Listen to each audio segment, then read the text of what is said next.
Brought to you by NBC bearing, भारताची पहिली bearing उत्पादक। तर मी 100 गाड्या घेऊन मुंबईला पक्षप्रवेशाला गेली असती का?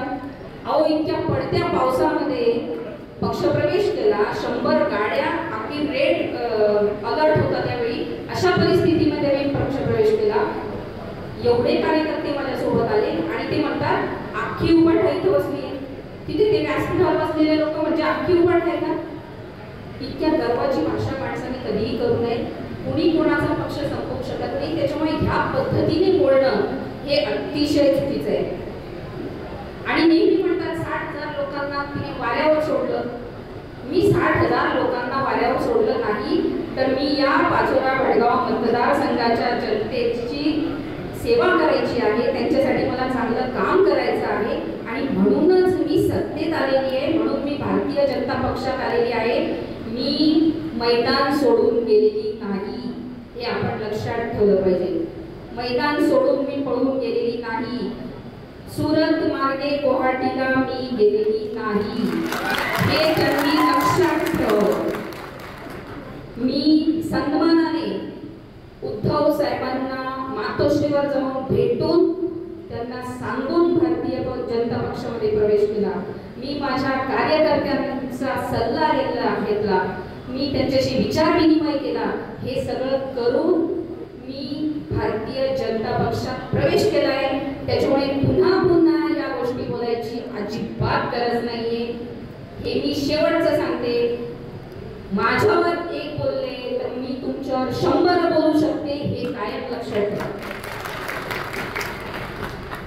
परवाच्या विठ्ठल मेळाव्यामध्ये बोलताना लहान मोठ्याची पायरी नाही, बोलताना तर तारतम्य नाही, तुमचे शब्द काय होते वयाचं भान राखलं पाहिजे बोलताना। इतक्या खालच्या भाषेत टीका करणं हे संस्कारितपणाचं लक्षण आहे का?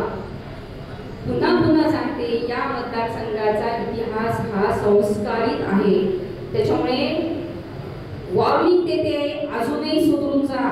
तुमच्यासारखं खालच्या पातळीला जाणं मला अशोभनीय आहे, म्हणून मी त्यांच्यावर बोलणार नाही, मला बोलायची गरज पण नाही, कारण की अख्खा मतदारसंघ त्यांच्यावर काय बोलतो आहे हे सगळं बघून घ्या। प्रत्येकाच्या तोंडावर तेच शब्द आहेत की हे चुकीचं झालं, तिथं बसलेली लोक सुद्धा म्हणतात की हे चुकीचं आहे। प्रत्येक जण युट्यूबवर बघत होतं की ह्या पद्धतीचं बोलणं हे अशोभनीय आहे। आणि जर आपण आपलं घर कंट्रोलमध्ये ठेवू शकत नसेल तर आपण मतदारसंघ काय कंट्रोलमध्ये ठेवणार आहे? मला म्हणतात तुम्ही कार्यकर्त्यांना सांभाळू शकत नाही, या अशा खालच्या दराच्या टीका करणं हे सोडून द्या, नाही तर मग तुम्हाला चालू ठेवायचं चालू ठेवा। आपण परवाच्या कार्यक्रमात बघितलं, गुलाब भाऊ बोलले की राजकारणामध्ये माणूस आंधळं प्रेम करतो। खरे आंधळं प्रेम करतो, पण काही लोक त्यांना धोका देतात, हा प्रत्येकाचा अनुभव असतो।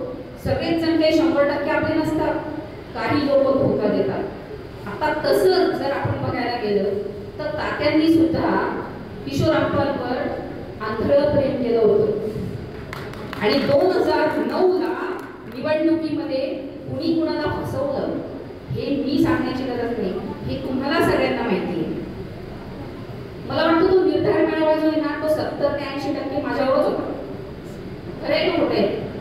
तुम्ही होते पत्रकार बांधव, 70-80% माझ्यावरच होता असं मला वाटायला लागलंय।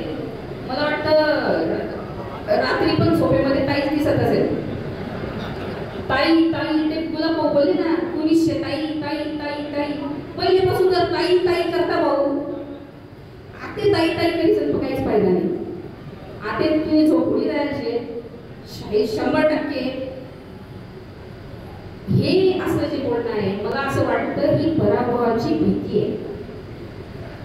समोर भाजपमध्ये सगळेजण गेले, ताई पण गेली, भाऊ पण गेले, नाना पण गेले, अमोल भाऊ तर आहेतच, हे सगळे लोक माझ्या विरोधात आहेत, म्हणून पराभवाची भीती आज आमदारांच्या मनामध्ये निर्माण झाली। Brought to you by NBC bearing, भारताची पहिली बेअरिंग उत्पादक।